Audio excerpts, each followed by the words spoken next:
In the muted hush of a small office, Won-young sat in contemplative silence with his back turned, the quiet tapping of a faceless worker behind the counter and the presence of two swords on the wall deepening the air of quiet reflection.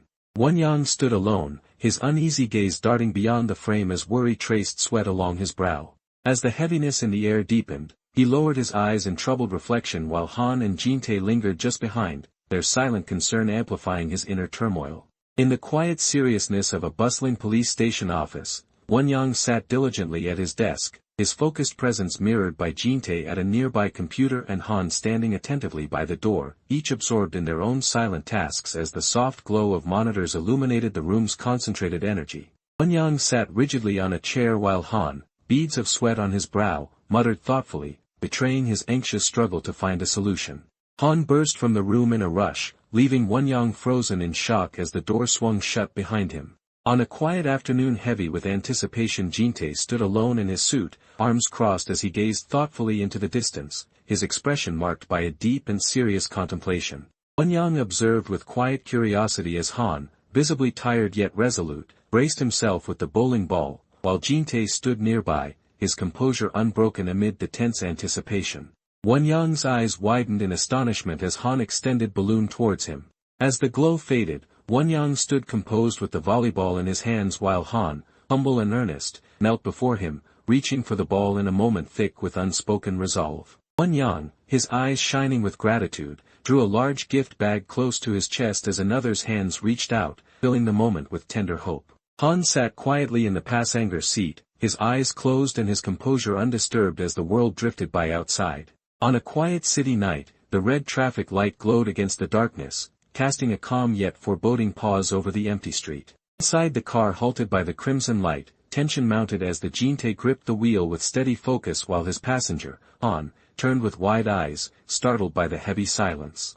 Jin-tae's sharp gaze narrowed in surprise as he instinctively demanded to know who had disturbed the uneasy silence. Now, confined within the car's narrow embrace and still reeling, he trembled uncontrollably with his head bowed, every muscle tight with distress as the seatbelt pressed across his chest. On a tense morning drive, Jin-tae's anxious grip tightened around the steering wheel as a blurred sparrow darted past the windshield, mirroring his restless focus. Now, in the quiet aftermath, two birds settled side by side on a dark ledge, their stillness cast against the gentle haze of red and orange, echoing a sense of calm reflection that lingered after the tension had passed. Night pressed against the car windows as Han, alert and cautious, sat in tense anticipation, his surprise sharpening when he questioned the sudden appearance of the green traffic light glowing ahead. A sudden bang shattered the silence, prompting Jin-tae to grab a hold of the gear shift. Han clutched his head and squeezed his eyes shut, silently commanding his turbulent thoughts to cease as pain etched across his face. Han's eyes flew open in stunned disbelief, the shadows of tangled leaves flickering across his face. Han's startled gazes followed the sudden death of the sparrows. Jin-tae stood in profile, his formal attire mirroring the gravity of his pensive, silent reflection. Han sat frozen, his breath catching as a wave of shock seized him in the tense silence. Jin-tae sat grimy and resolute, his gaze fixed ahead as he told himself that the moment to settle everything has finally arrived. In the muted glow of the dashboard, Won-young gripped the steering wheel with tense focus while Han sat quietly beside him, both men enveloped in a heavy silence as the car slipped through the darkness. Han says that they have to find out who took Yoon-min, Jae and his wife. Jin-tae states that the police will handle, so you shouldn't worry. Han grabs Jin-tae's hand and tells him that he can't it alone. Han tries to light the mood with his calm gaze shifting back to attentively engage Jin-tae. A month passed and as requested Jin-tae informs Han of Yoon-min Jae's death. In the muted light of the formal chamber, Won-young's mom stood alone with his gaze lowered, the weight of reflection deepening the silence. Jin-tae warns Han that sympathy is a double-edged sword. Jin-tae walks over to Han to hand him an envelope and says, "Why do you think they kidnapped him?" Jin-tae states that it's because of the 130 million won you sent him.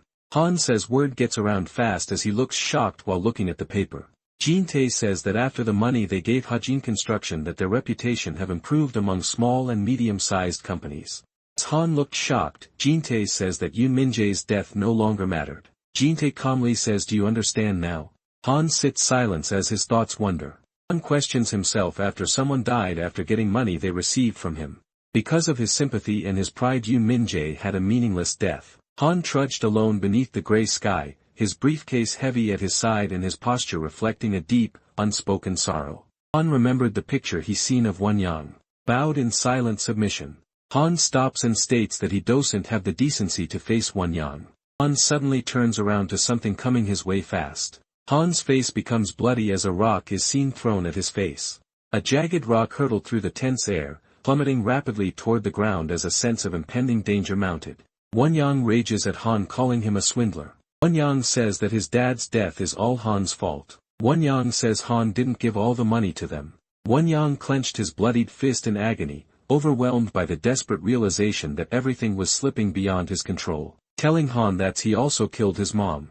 Rain streaming down his face, Han finally dropped to his knees before Wonyang, the silence between them heavy with unspoken regret. As the rain continued to pour, Han knelt beside Wonyang, steadying him with gentle hands while the weight of their sorrow hung unbroken in the somber air.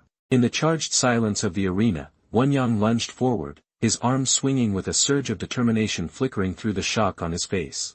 Wonyang glared towards Han as he calls him a swindler for the last time. Now, as the downpour intensified, Han stood motionless and heartbroken on the deserted street, watching Wonyang's distant figure recede through the shimmering haze of city lights. On a rain-soaked street, Wonyang stood alone beneath a curtain of falling water, his silhouette shrouded in shadows as an air of somber mystery settled around him.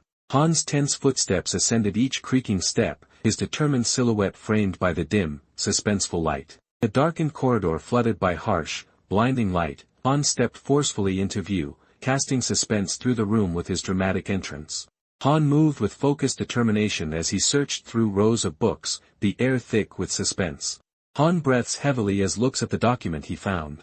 Han states that the money was clearly paid, so why did Wonyang say those things? Jin-tae appears at the door's entrance without Han knowing. Han is shocked to see that Jin-tae appeared out of nowhere. With a serious face, Jin-tae asks Han what he's doing here in a serious tone. To be continued.